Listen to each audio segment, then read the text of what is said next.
नमस्ते मित्रों, आप सभी का यूपीएससी आईएएस एग्जाम्स यानी कि तपस्वी आईएएस में बहुत बहुत स्वागत है।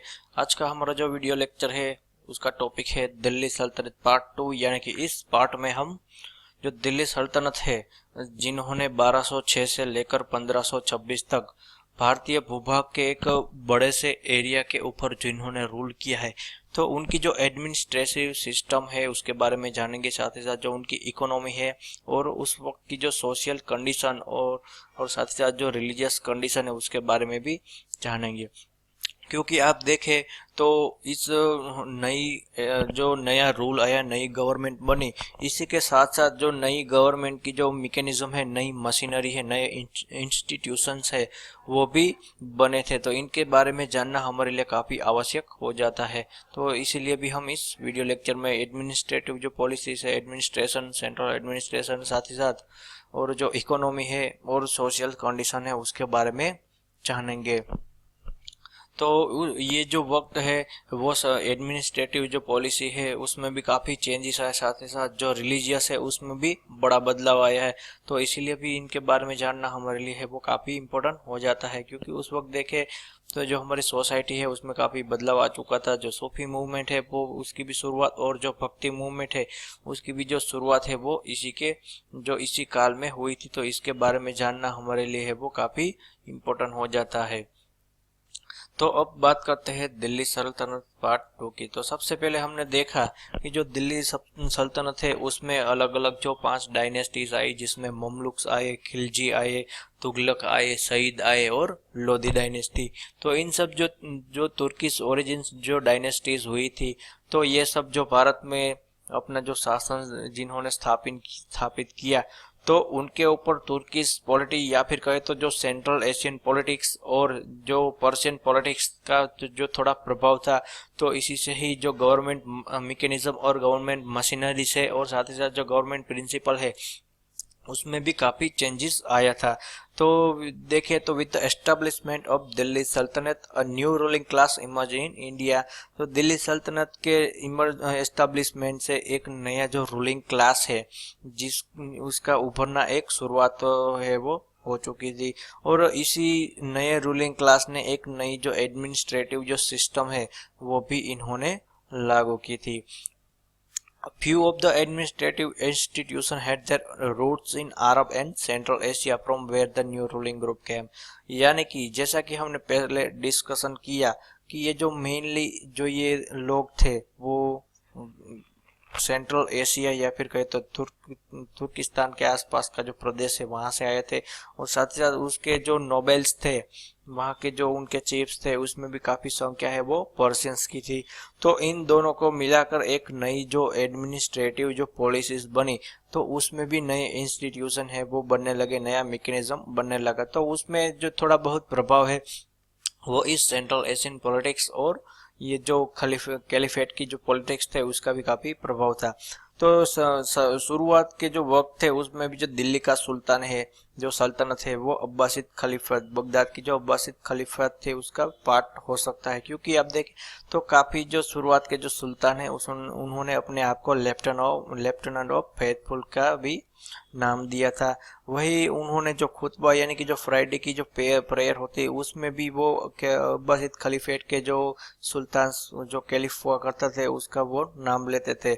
हालांकि जो ये सुल्तान है उन्होंने सिर्फ नॉमिनल अलीजियंस है वो कैलिफेट से रखी थी। यानी कि जो सुल्तान है वो पूरी तरह से इंडिपेंडेंट थे और सिर्फ थोड़ा ही जो प्रभाव है वो इस कैलिफेट अब्बासिद जो कैलिफेट थी बगदाद की, उसका थोड़ा सा ही प्रभाव है वो दिल्ली सल्तनत के ऊपर रहा होगा।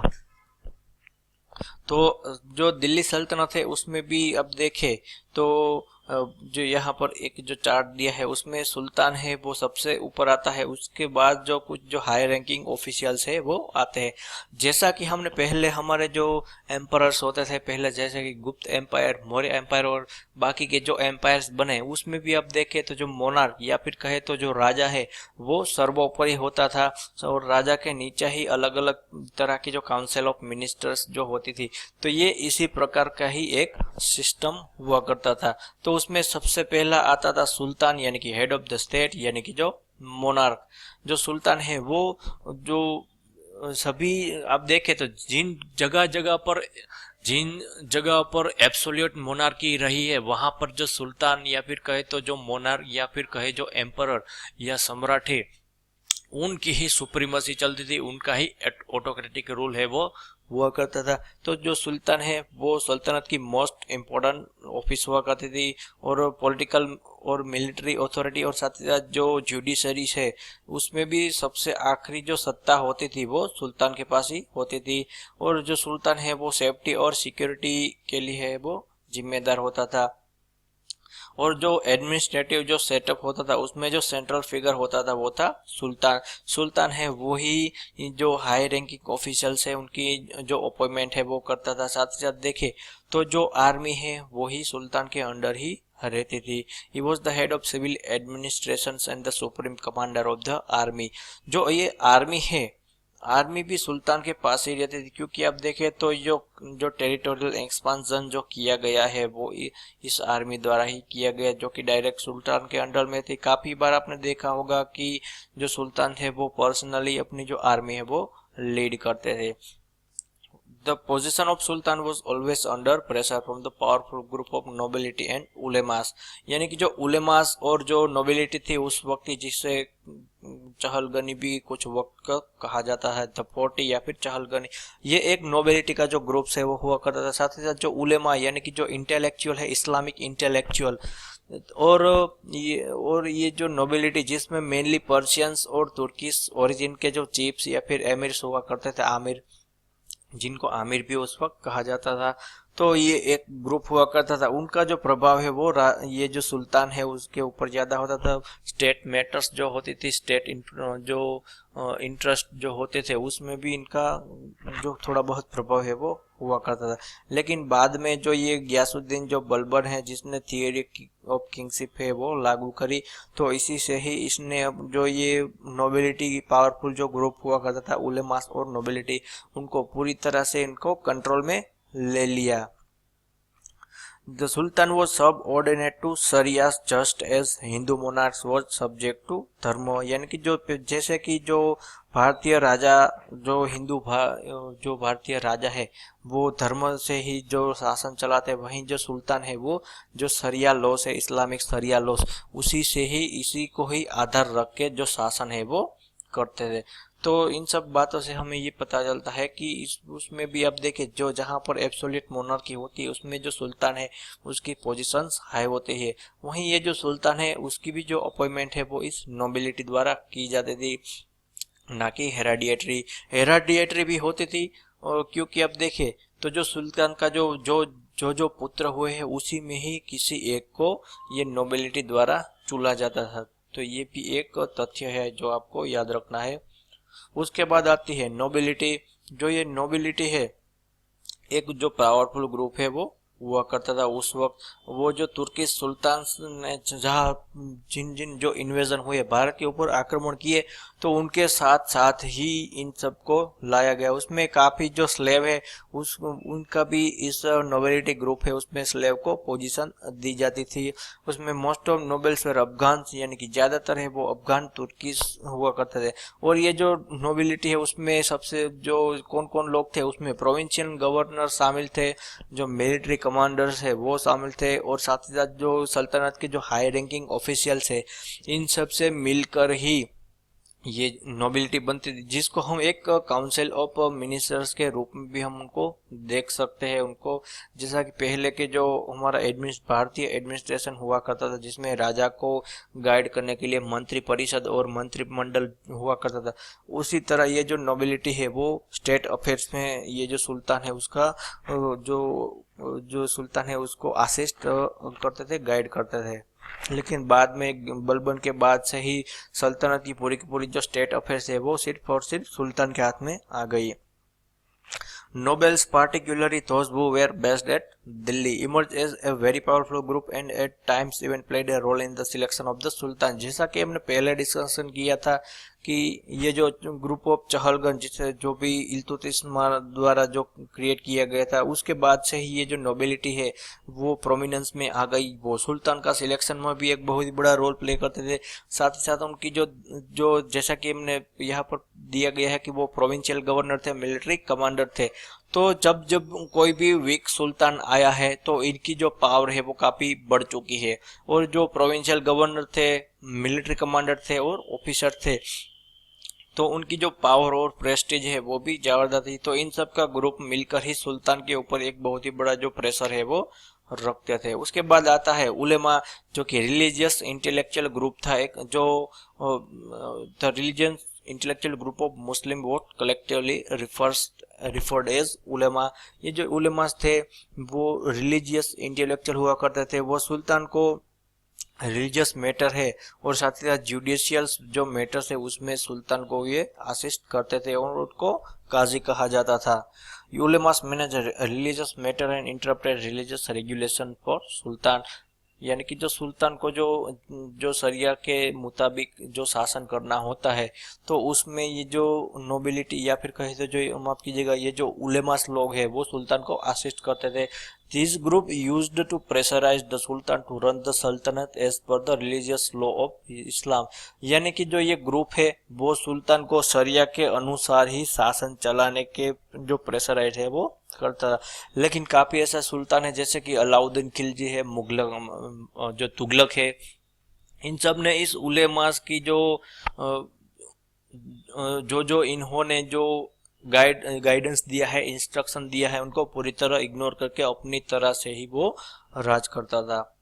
उसके बाद आप देखें तो जो यहाँ पर जो हाई रैंकिंग ऑफिशियल्स दिए हैं जिसमें वजीर, ये प्राइम मिनिस्टर और फाइनेंस मिनिस्टर होता था। ये सुल्तान के बाद सबसे ज्यादा जो एडमिनिस्ट्रेशन में सबसे जो सेकंड नंबर जो पोस्ट कहे तो ये वजीर की, जो जिसके पास फाइनेंस पोर्टफोलियो भी हुआ करता था।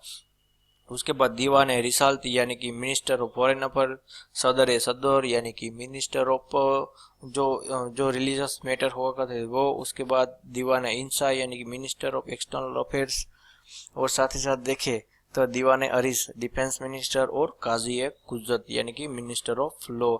तो अब बात करते हैं वजीर।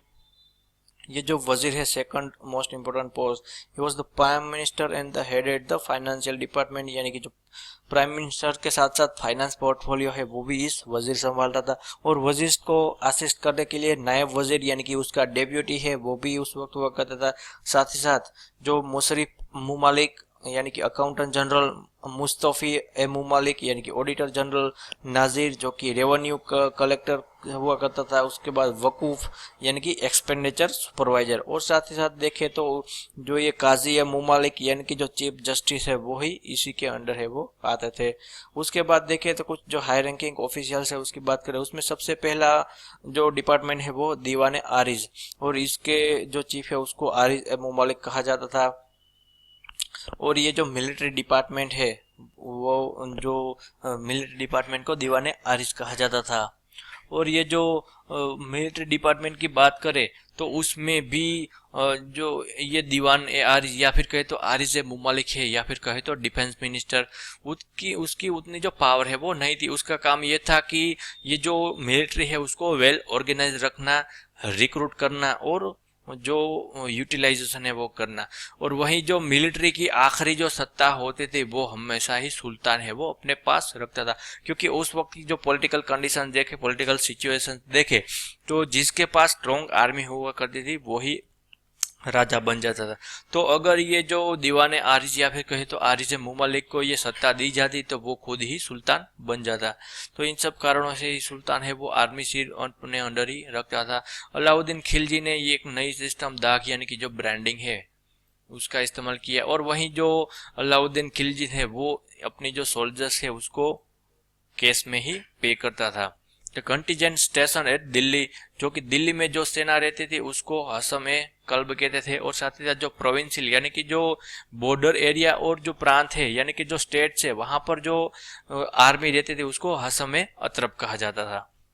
उसके बाद आता है दीवान रिसालत, उसको फॉरेन अफेयर्स मिनिस्टर भी कहा जाता है। उसका काम यह था कि जो आसपास के जो नेबरिंग कंट्रीज और साथ ही साथ जो पावरफुल रूलर्स उस वक्त हुआ करते थे उसके साथ एक मैत्रीपूर्ण और जो कोर्डियल रिलेशन बनाना ये उसका काम था। उसके बाद सदर ही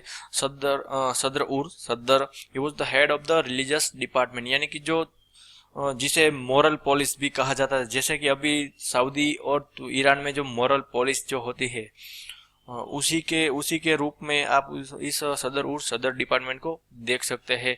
इसका काम यह था कि जो इस्लामिक लॉ है उसको सेफ गार्ड करना, तो ये उसका काम था। उसके बाद आते हैं आमिर मजल शाही, was the minister who looked after the festival of the state and made sure of the all public convenience and arrangement during the festive seasons, यानी कि जो फेस्टिवल है उसको उसका जो पूरा का पूरा कार्यभार है ये अमीर मजल शाही उसके ऊपर ही था। उसके बाद दीवान हिंसा, जिसका जो हेड है उसको दाबिर खास कहा जाता था, जो कि जो लोकल कॉरेस्पॉन्डेंस यानी कि जो मीडिया है वो दीवान हिंसा है के पास ही था। और साथ ही साथ देखें तो जो लोकल एस्पियोनेज है और साथ ही साथ ये जो स्पाई डिपार्टमेंट है उसका जो हेड था उसको दाबिर खास कहा जाता था, जो सुल्तान की आंख और कान के रूप में ये पूरे के पूरे सल्तनत में ये फैला था। इसका काम था सुल्तान को इंटेलिजेंस प्रोवाइड करना। उसके बाद अब बात करते हैं प्रोविंशियल एडमिनिस्ट्रेशन थी। जो प्रोविंस है उसके जो गवर्नर है उसको आमिर कहा जाता था, जो कि नोबेल्स का ही एक पार्ट था। और जो उस एरिया में वो वाइसरॉय यानी कि जो सुल्तान का डेप्यूटी के रूप में वो रूल करता था। और 4th century the provinces were partition into 6 for the administration convenience, यानी कि जो एडमिनिस्ट्रेटिव कन्वीनियंस के लिए 4th सेंचुरी में जो सल्तनत से उसको जो प्रोविंस में डिवाइड किया गया था, तो इस प्रोविंसेस को भी 6 में डिवाइड किया गया। और इस सिखता है उनको परगना में डिवाइड किया गया था, और जो परगना के जो हेड होते उनको आमिल कहा जाता था। और वहीं जो जो ये सिख्स के जो एडमिनिस्ट्रेटिव हेड होते थे उनको सिखदार कहा जाता था। Subsequently the Sikhs got transferred into सरकार ड्यूरिंग द अफगान पीरियड, और ये जो सिख है उनको सरकार के रूप में बाद में ट्रांसफर किया गया। उसके बाद आता है फौजदार, was the another office along with the shiqdar at the provincial level. Faujdar की ड्यूटी क्या थी? Their duty are not clearly articulated and often to role of the two seems to overlap, यानी कि जो उनकी ड्यूटी है उसके बारे में ज़्यादा है वो नहीं जो लिखा गया है।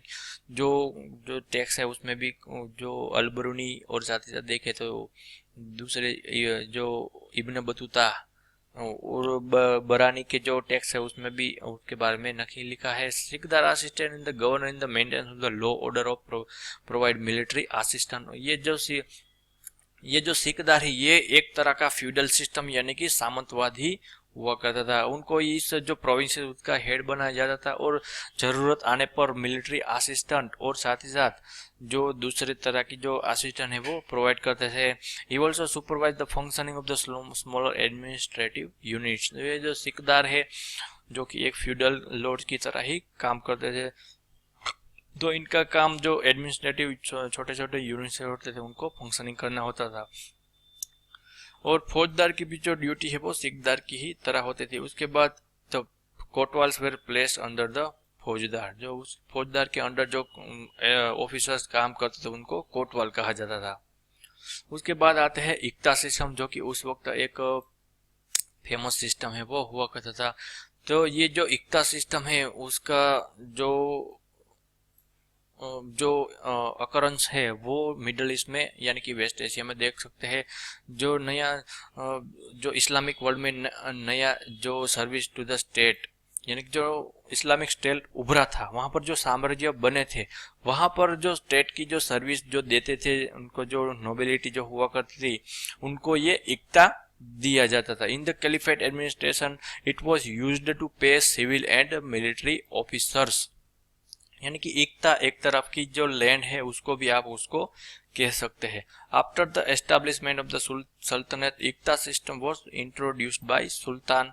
From the 14th century we hear of walis और muqtis who are commanders of military and administrative tracts called iqta, यानी कि जो 4th सेंचुरी है उसमें भी उसके बाद ये जो इक्ता के जो चीफ है जिसको वाली और मुक्ति भी कहा जाता था, जो कि मिलिट्री और एडमिनिस्ट्रेटिव कमांडर हुआ करते थे इस एरिया के, जिसको इक्ता कहा जाता है।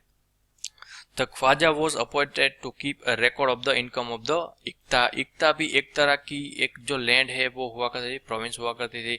तो ये जो ख्वाजा है वो इस इक्ता के मेन जो रिकॉर्ड, उनकी जो इनकम है उनका रिकॉर्ड करने के लिए अपॉइंट किया जाता था। उसके बाद बात करते हैं रेवेन्यू की। जो रेवेन्यू है उसका दो सोर्सेस हुआ करते थे, एक थे रिलीजियस, दूसरा था सेक्युलर। जो रिलीजियस यानी कि जो ज़कात है, जो मुस्लिमों से जो ज़कात ली जाती थी, जो रिलीजियस रेवेन्यू के तरह ली जाती थी। दूसरा है जिजिया, जो कि जो नॉन मुस्लिम यानी कि जो मेनली जो हिंदू हुआ करते थे उनको जजिया टैक्स है वो देना पड़ता था। क्यों? क्योंकि आपको अगर जो पब्लिकली जो प्रेयर करनी है तो इसके लिए आपको जजिया टैक्स है वो देना पड़ता था। जो land revenue was collected by khot, muqaddam and chaudhari. जो लैंड रेवेन्यू है वो भी सल्तनत का एक इनकम के रूप में देखी जा सकती है, और उनका जो कलेक्ट करते थे वो थे खोत, मुकद्दम और चौधरी। उसके बाद देखते हैं आर्मी। जो उस वक्त की आर्मी थी उसमें इन्फेंट्री, कैवलरी और एलिफेंट कोर्स हुआ करती थी, और उसमें भी आर्मी में भी तुर्क्स, पर्शियन, अफगान्स और काफ़ी इंडियंस हैं उनको रिक्रूट किया जाता था। और काफ़ी ऐसे जो हिंदू सैनिक हैं उनको भी अपनी जो फौज है उसमें सुल्तान से वो रिक्रूट करते थे। और गयासुद्दीन बलबन है, उसने जो नया डिपार्टमेंट ऑफ आर्मी है वो उसने बनाया था। एक वेल ऑर्गेनाइज्ड आर्मी है वो बलबन द्वारा ही एस्टेब्लिश की गई थी। जो सल्तनत पीरियड में भी सबसे ज़्यादा जो आर्मी, जो स्टैंडिंग आर्मी थी वो थी अलाउद्दीन खलजी के पास। इसी से ही उसने काफ़ी बंगाल और साउथ इंडिया में जो जो कैंपेन चलाई थी, एक्सपीडिशन, वो इसी आर्मी से ही चलाए थे। और ये पहला ऐसा सुल्तान था जिसने दाग सिस्टम इंट्रोड्यूस की, और ये सुल्तान पहला जो अलाउद्दीन खिलजी है वो इन सब सैनिकों को कैश में ही सैलरी देने की शुरुआत अलाउद्दीन खिलजी द्वारा ही की गई थी। उसके बाद से ही सभी सैनिकों को कैश में सैलरी दी जाने की शुरुआत हुई। उसके बाद अब देखते हैं उस वक्त की जो इकोनॉमी और सोशल लाइफ थी उसके बारे में जानते हैं। उसमें भी देखें तो अल-बनूरी, इब्न बतूता और बरानी के जो जो जो टैक्स है, अकाउंट्स है, उसी से ही हमें इस वक्त की जो कंडीशन सोशल लाइफ के बारे में जान सकते हैं। इन दोनों के अकाउंट है वो most important source to the examine economic and social condition of the Sultanat. Sultanat period में है वो उस वक्त की जो कंडीशन को जानने के लिए जो फॉरेन अकाउंट से जो ये लोग हैं वो अल-बरूनी, जो कि कोर्ट का ही एक व्यक्ति था, हिस्टोरियन था। वहीं जो इब्न बतूता है वो एक ट्रैवलर था, तो जो कि खलजी के तुगलक के वक्त वो काफ़ी सालों तक भारत में रहा था। तो ये भी एक बहुत ही बड़ा महत्वपूर्ण अकाउंट हो सकता है। With the establishment of settle rule in सल्तनत, जो सब पहले जो पीरियड ऑफ कॉन्फ्लिक्ट के रूप में जो जाने जाते थे 1200 से लेकर 1000 से लेकर 1200 तक, तो उसमें क्या थी कि हमारी जो इकोनॉमिक कंडीशन है वो काफ़ी खराब हो गई थी। क्योंकि अब देखें तो उस वक्त सत्ता के लिए काफ़ी युद्ध है वो हुए थे। वो गजनी है, उसने काफ़ी बार भारत के ऊपर आक्रमण किया था, तो उसी से ही पूरा का पूरा इकोनॉमिक एस्टेब्लिशमेंट है वो पूरा हिल चुका था, कोलैप्स हो चुका था। उसके बाद जो घोरी है उसने भी काफ़ी इन्वेजन चला रखे थे, और साथ ही साथ जो हमारे भारतीय राजाओं की जो इंटरनल मैटर्स हुआ करती थी उसी से ही ये जो काफ़ी इकोनॉमिक कंडीशन है थोड़ी खराब हो गई थी। लेकिन जब दिल्ली में जो सल्तनत से जो है वो पूरी तरह सेटल्ड हो गई तो इकोनॉमिक कंडीशन है उसमें भी काफ़ी सुधार है वो आ गया था, क्योंकि पॉलिटिकल स्टेबिलिटी है वो आ गई थी। उसी से ही ये एक कंडीशन है वो बन गई थी। तो उस वक्त भी ये जो नोबिलिटी या फिर एरिस्टोक्रेट क्लास की जो कॉन्सेप्ट है वो उस वक्त भी सोसाइटी में अवेलेबल था। उसमें भी जो उलेमा और ब्राह्मण है वो उस वक्त की जो सोसाइटी है उसमें मोस्ट इम्पोर्टेंट पार्ट है वो हुआ करते थे। वहीं जो मुस्लिम है वो दो कैटेगरी में डिवाइड किया जाता था, नोबिलिटी और चीफ। ये जो मैं उलेमा और साथ ही साथ जो एरिस्टोक्रेट जो क्लास है उसकी बात कर रहा हूँ, उसमें जो नोबिलिटी और चीफ को डिवाइड किया जाता था। वहीं अब देखें जो नोबेल वो कौन थे, तुर्कियस, पर्शियन और एब्सिनियन मुस्लिम थे, जो जिनको खान, मालिक्स और आमिर भी कहा जाता था। तो ये जो है वो मेनली बाहर से ही आए लोग थे। वहीं जो जमींदार और एडमिनिस्ट्रेटिव कैडर है वो ये चीफ्स हुआ करते थे, जिसमें जो लोकल जो इंडियन कन्वर्ट जो मुस्लिम्स है, जो हमारे जो हिंदू जो कन्वर्ट हो चुके थे मुस्लिम्स में, तो ये भी एक प्रोमिनेंस है। अलाउद्दीन के वक्त ये भी एक बहुत ही बड़े सोशल क्लास के रूप में उभरे थे। Hindus were treated with distrust and humiliation, and the Sultanate rule was a period of moral degradation of Hindu. जो उस वक्त की जो सोसाइटी थी उसमें जो काफ़ी हिंदू है उनको डिस्ट्रस्ट यानी कि अविश्वास के रूप में देखा जाता था, वहीं उनको ह्यूमिलेट भी किया जाता था। और साथ ही साथ ये जो पीरियड है वो हिंदुओं के मॉरल डिग्रेडेशन के पीरियड के रूप में भी देखा है वो जा सकता है।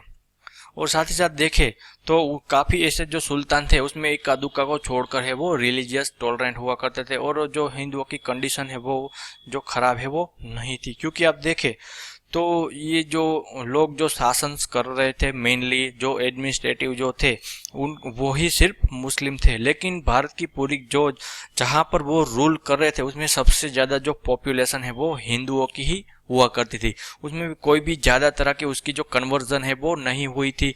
तो इसीलिए भी इन सब सुल्तानों को ये जो पॉलिसी उनको टॉलरेंट पॉलिसी है वो उनको अपनानी पड़ी होगी।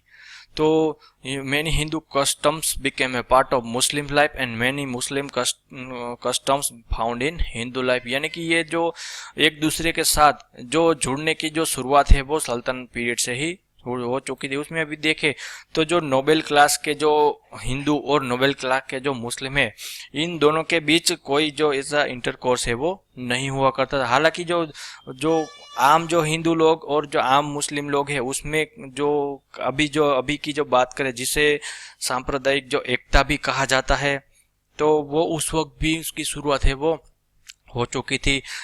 इन दोनों ने एक दूसरे के साथ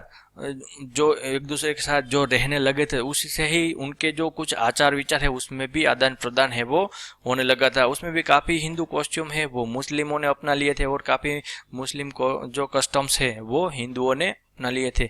उसके बाद बात करते हैं वुमेन्स की पोजीशंस। तो ये जो लिबर्टी ऑफ वुमन है वो चाहे वो हिंदू हो या मुस्लिम वुमन इन दोनों की लिबर्टी है वो रिस्ट्रिक्टेड कर दी थी, और पर्दा सिस्टम और बुर्का सिस्टम है वो उस वक्त कॉमन हो गई थी। और जो सती प्रथा है वो भी जो एलिट क्लास के जो लोग हैं उसमें वो सती प्रथा प्रैक्टिस है वो की जाती थी, और सिर्फ और सर्टेन क्लासेस में और सर्टेन एरियाज में। और ये जो कास्ट सिस्टम है वो भी स्ट्रिक्टली फॉलोड है वो उसी के काल में किया जाता था। वहीं जो मुस्लिम है उसमें भी ये जो कन्वर्ट मुस्लिम हुए हैं उनके प्रति कोई भी जो नोबेल मुस्लिम है वो उनके प्रति ज़्यादा अच्छी भावना है वो नहीं रखते थे। अब बात करते हैं प्लेस ऑफ हिंदूज। हिंदुओं की क्या परिस्थिति थी। The empire was not a homogeneous political entity. जो एम्पायर था वो एक होमोजेनियस पॉलिटिकल एंटिटी नहीं था, वो बाहर से आया हुआ था। तो इसी से ही उसमें काफ़ी बड़ा बदलाव है वो आता था। तो जो हिंदुओं की जो पोजीशन है उसमें उनको लोकल एडमिनिस्ट्रेशन है उसमें उनको ज़्यादा महत्वता है वो दी जाती थी, क्योंकि वो इंडिजिनस पीपल थे। वहीं जो मेनली पॉलिसी मेकिंग है उसमें किसी भी जो हिंदू लोग हैं उनको प्राधान्य नहीं दिया जाता था। हालांकि काफ़ी ऐसे राजा है जो सुल्तान हुए हैं उसमें भी उन्होंने अपने जो दरबार है उसमें काफ़ी हिंदुओं को जगह है वो दी रखी थी। जो मेनली ट्रेडर्स है वो हुआ करते थे। और देखे तो सल्तनत की जो इकोनॉमी है वो उस वक्त मेनली जो मारवाड़ी और गुजराती लोग हैं वो उनके द्वारा ही कैरी है वो की जाती थी। तो उनको बड़ी सम्मान की भावना से है वो देखा जाता था। तो हिंदू कन्वर्ट्स जो होते थे उनको मुहम्मदन जो नोबिलिटी होती थी उनके पूरे के पूरे सम्मान के साथ उनको अडॉप्ट है वो किया जाता था। लेकिन उसका जो क्लास था, सोशल स्टेटस था, वो उतना हाई है वो नहीं हुआ करता था। साथ ही साथ देखें तो जो नोबल क्लास के मुस्लिम्स और नोबल क्लास के जो हिंदू है उनके बीच जो काफ़ी जो इंटरकोर्स है वो हुआ करते थे। जो सोशल इंटरकोर्स की बात करता हूँ, जो सोशल इंटरकोर्स है वो हुआ करते थे। तो कह सकते हैं कि जो हिंदुओं का काफ़ी मैसेकर भी उस वक्त हुआ था। लेकिन बाद में जो सुल्तान आए तो जब जो सल्तनत की एस्टैब्लिशमेंट हो गई तो उसके बाद सी जो पॉलिटिकल जो स्टेबिलिटी है वो आ गई। तो उसके बाद जो हिंदुओं की जो सिचुएशन है उसमें भी बड़ा बदलाव है वो आ गया। क्योंकि अब देखें तो जो सुल्तान थे वो बाहर से तुर्किश से आए थे और उनका जो रिलीजियसली भी देखे तो एक बड़े समुद्र के बीच एक आइलैंड के रूप में ही थे। तो इन सब ने जो मेजोरिटी पॉपुलेशन जो हिंदुओं की हुआ करते थे तो उनके साथ बड़े अच्छे रिलेशन है वो बनाए थे। हालांकि वहीं जो हिंदू है उन्होंने भी इस नई एस्टैब्लिशमेंट है उनको कुछ हद तक स्वीकार कर लिया था। The Barani bewails the privileges enjoyed by the Hindus under Mohammad bin Tughlaq. ये जो बरानी है उसने मोहम्मद बिन तुगलक के रूल के अंदर जो हिंदुओं ने जो प्रिविलेजेस जो एंजॉय किए है उसके बारे में उन्होंने लिखा है। ट्रेड है, अब ट्रेड की बात करते हैं। Trade increase immensely during the Delhi सल्तनत। Currency system existed which was based on the silver tanka, यानी कि जो ट्रेड है उसमें भी काफ़ी जो चेंजेस है वो आ गया था, उनकी जो काफ़ी बढ़ोतरी है वो हो गई थी। क्योंकि आप देखिए तो जो ट्रेड है वो मेनली वेस्ट एशिया और सेंट्रल एशिया वहाँ पर किया जाता, क्योंकि अपना वहाँ पर अपने जो इंडिजिनस किंगडम्स जो हुआ करते थे उसके साथ जो सुल्तान जो सल्तनत है उसके ट्रेड अच्छी तरह से हुआ करते थे। उसमें भी देखे तो जो ट्रेडर्स जो हुआ करते थे वो बड़ी अच्छी तरह से वहाँ से ट्रेड करते थे। वो ट्रेड है वो लैंड रूट से भी किया जाता था और सी रूट है उसी से ही किया जाता था। अब बात करते हैं मार्केट रिफॉर्म्स की, तो अलाउद्दीन खिलजी है उसने कंट्रोल प्राइस कंट्रोल का एक मार्केट रिफॉर्म्स का जो आइडिया है वो उसने फील्ड के ऊपर रखा था।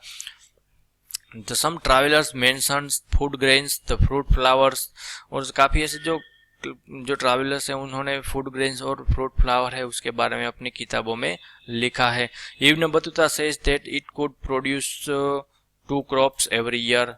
जो इब्न बतूता है उसने कहा है कि उसमें उस वक्त जो ये काफ़ी ऐसे जो उस वक्त के जो क्रॉप्स है वो साल में 2 बार है वो उगाए जाते थे। क्योंकि देखें तो सल्तनत के आसपास का जो एरिया है वो मेनली गंगेटिक प्लेन और फर्टाइल लैंड है, उसी से उसके पास पास रहता था। तो जो सल्तनत है उसने जो इरिगेशन है उसके ऊपर भी ज़्यादा ध्यान दिया होगा। तो इसी से ही ये जो आप अंदाज़ा लगा सकते हैं कि जो क्रॉप्स है वो 2 बार साल में 2 बार उगाए जाते थे। वहीं जो राइस, सीसम, शुगर कैन और कॉटन जैसे जो क्रॉप्स है वो साल में 2 बार तो उगाए जाते थे, साथ ही साथ गुड क्वालिटी और अच्छी क्वांटिटी में भी उगाए जाते थे। और जो सेंट्रल एशियन और वेस्ट एशियन जो कंट्री उसके साथ व्यापार है वो किया जाता था।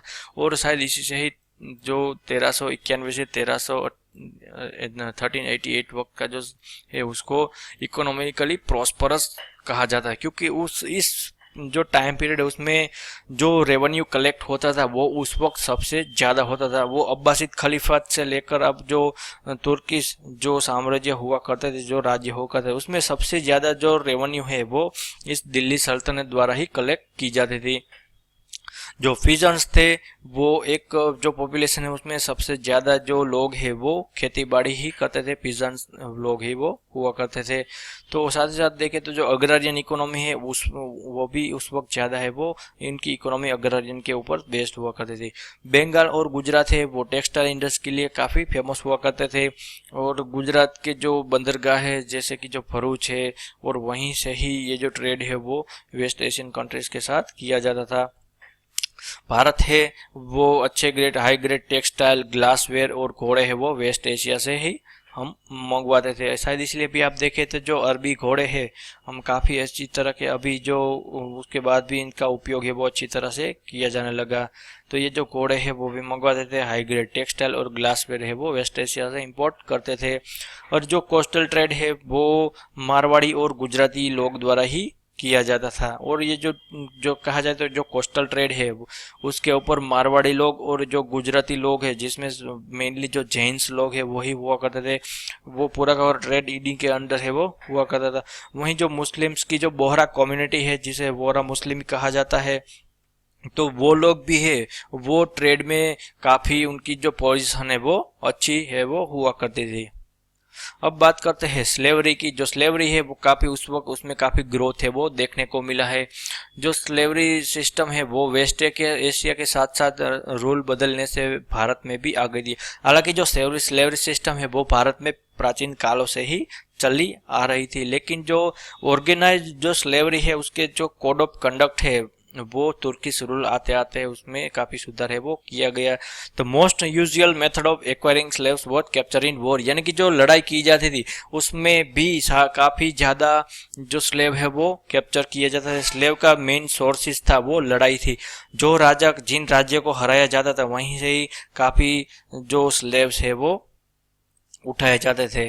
वो जो जिन राज्यों को हराया जाता था वहां से काफी ऐसी पॉपुलेशन है उसको गुलामी के तौर पर बेचा जाता था। तो जो स्लेवरी है वो भी एक बहुत ही बड़ा उस वक्त का एक बाजार है वो हुआ करता था। जो स्लेव्स थे उसमें जो काफी स्लेव्स है वो इंपोर्ट भी किए जाते थे, जिसमें तुर्किश, कॉकेशियंस, ग्रीक्स और एब्सिनियंस जो स्लेव थे वो अपने तुर्की और ग्रीक और साथ ही साथ जो एब्सिनियंस थे वो अफ्रीकन थे, तो वहीं से ही स्लेव है उनको मंगवाया जाता था। साथ ही साथ जो लोकल हिंदू है उनको भी, जो जैसा कि मैंने पहले कहा कि जब राजा की हार होती थी उनकी पॉपुलेशन उसमें मेन और वुमन दोनों को स्लेव्स के रूप में बेचा जाता था। तो अब बात करते हैं रिलीजन की। जो रिलीजन है वो तुर्किश रूल के साथ साथ एक नया रिलीजन है वो भारत में आया, तो वो था इस्लाम। इस्लाम ने भी भारत में काफी, जो तुर्किश रूल के एस्टेब्लिशमेंट के साथ साथ ही इस्लाम ने भारत में अपना जो फैला हुआ इन्फ्लुएंस है वो बढ़ाना शुरू कर दिया। तो इसी से ही ये जो बुद्धिज्म है वो पूरा का पूरा जो है वो एक तरह से कहे तो खत्म हो चुका था। बुद्धिज्म जो काफी जगहों पर जो अशोक के बाद देखे तो काफी राजाओं ने जो बुद्धिज्म को पेट्रोनेज, रॉयल पेट्रोनेज दिया था। तो आखिरी जो जिन्होंने बुद्धिज्म को अपनाया था वो थे बंगाल के पाल शासक। तो जो बुद्धिज्म है वो अभी थोड़ा बहुत एग्जिस्ट कर रहा था, लेकिन तुर्किश रूल आते आते जो बुद्धिज्म है उसने अपनी प्रोमिनेंस है वो खो दी थी। और जो इस्लाम है उसने काफी जगहों पर जो मास कन्वर्जेशन है वो भी कराए थे। जो फोर्स कन्वर्जेशन है वो कुछ टाइम पीरियड तक वो कराए जाते थे, क्योंकि अब देखें तो जो जब कोई भी ऐसे जो राज्य है वहां पर जो तुर्किश रूल वहां पर जो जीत जाता था तो वहां पर उनकी पॉपुलेशन को काफी जो फोर्स कन्वर्जेशन है वो भी किया जाता, लेकिन वो कुछ वक्त तक ही किया जाता था, बाद में वो नहीं किया जाता। शायद इसलिए भी देखे तो जो certain part of India and the east Bengal did the majority of population turn into Muslims, यानी कि जो फोर्स कन्वर्जेशन जो कुछ ही हुआ करता था तो इसी से ही कुछ एरिया में ही जो मुस्लिम मेजोरिटी है वो बन चुकी थी।